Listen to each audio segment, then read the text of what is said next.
তেল ছাড়া পুঁইশাক, এতেও কি স্বাদ হতে পারে? আসসালামু আলাইকুম সবাইকে। আজকে আমরা দেখব কিভাবে একদম তেল ছাড়া কিন্তু দারুণ সুস্বাদু এবং স্বাস্থ্যকর পুঁইশাক রান্না করা যায়। আর সাথে থাকছে চিংড়ি শুটকি। প্রথমে একটি কড়াই মাঝারি আঁচে হালকা গরম করে নিচ্ছি। কড়াই গরম হলে শুকনো কড়াইতে আগে থেকে কেটে ধুয়ে রাখা পুঁইশাক দিয়ে দিচ্ছি।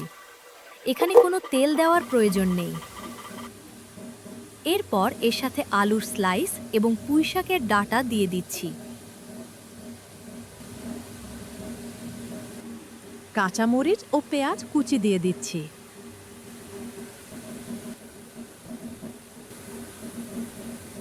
পরিমাণ মতো লবণ দিচ্ছি।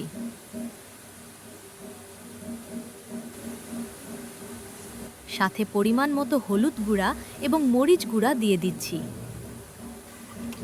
এবার সবকিছু ভালোভাবে নেড়ে নিচ্ছি। আগেই বলেছি, এখানে কোনো তেল এমনকি পানি দেওয়ারও প্রয়োজন নেই। শাক থেকেই পানি ছেড়ে দেবে, সেই পানিতেই খুব সুন্দরভাবে রান্না হয়ে যাবে। স্বাদ আরও বাড়ানোর জন্য আমরা চিংড়ি শুটকি দিয়ে দিচ্ছি।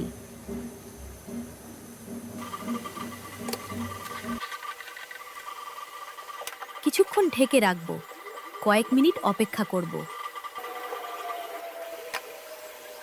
দেখতেই পাচ্ছেন, শাকের পানি থেকেই খুব সুন্দর একটা ফ্লেভার বের হচ্ছে।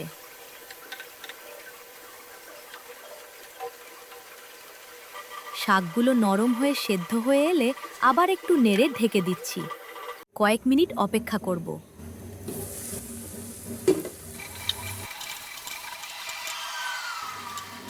ব্যাস, খুব সহজেই তৈরি হয়ে গেল স্বাস্থ্যকর তেল ছাড়া পুঁই শাক। আরও কিছুক্ষণ নেড়ে পানি শুকিয়ে নিচ্ছি।